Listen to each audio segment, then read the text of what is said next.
Dikerahkanlah orang Efraim. Lalu mereka bergerak ke Savon, dan mereka berkata kepada Yeftah, "Mengapa engkau bergerak untuk memerangi Bani Amon dengan tidak memanggil kami untuk maju bersama-sama dengan engkau? Sebab itu, kami akan membakar rumahmu bersama-sama kamu."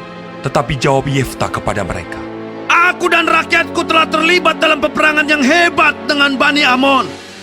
Lalu aku memanggil kamu, tetapi kamu tidak datang menyelamatkan aku dari tangan mereka. Ketika kulihat bahwa tidak ada yang datang menyelamatkan aku, maka aku mempertaruhkan nyawaku dan aku pergi melawan Bani Amon itu. Dan Tuhan menyerahkan mereka ke dalam tanganku. Mengapa pada hari ini kamu mendatangi aku untuk berperang melawan aku?" Kemudian Yeftah mengumpulkan semua orang Gilead, lalu mereka berperang melawan suku Efraim. Dan orang-orang Gilead mengalahkan suku Efraim itu. Sebab orang-orang itu mengatakan, "Kamulah orang-orang yang telah lari dari suku Efraim." kaum Gilead itu ada di tengah-tengah suku Efraim dan suku Manasye. Untuk menghadapi suku Efraim itu, maka orang Gilead menduduki tempat-tempat penyeberangan sungai Yordan.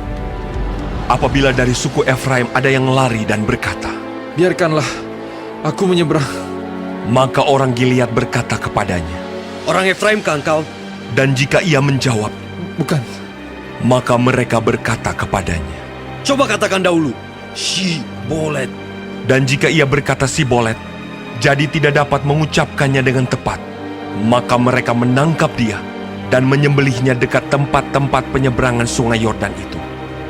Pada waktu itu, tewaslah dari suku Efraim 42.000 orang.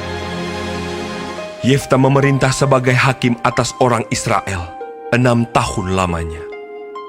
Kemudian matilah Yeftah, orang Gilead itu, lalu dikuburkan di sebuah kota di daerah Gilead. Sesudah dia, maka Ebsan dari Bethlehem memerintah sebagai hakim atas orang Israel. Ia mempunyai 30 anak laki-laki. 30 anaknya perempuan dikawinkannya keluar kaumnya, dan 30 anak perempuan diambilnya dari luar kaumnya untuk anak-anaknya lelaki itu. Ia memerintah atas orang Israel 7 tahun lamanya. Kemudian matilah Ebsan, lalu dikuburkan di Bethlehem.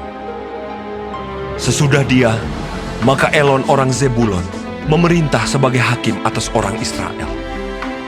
Ia memerintah atas orang Israel 10 tahun lamanya. Kemudian matilah Elon, orang Zebulon itu, lalu dikuburkan di Ayalon, di tanah Zebulon. Sesudah dia, maka Abdon bin Hillel, orang Piraton, memerintah sebagai hakim atas orang Israel. Ia mempunyai 40 anak laki-laki dan 30 cucu laki-laki, yang mengendarai 70 ekor keledai jantan. Ia memerintah atas orang Israel 8 tahun lamanya. Kemudian matilah Abdon bin Hillel, orang Piraton itu, lalu dikuburkan di Piraton, di tanah Efraim, di pegunungan orang Amalek.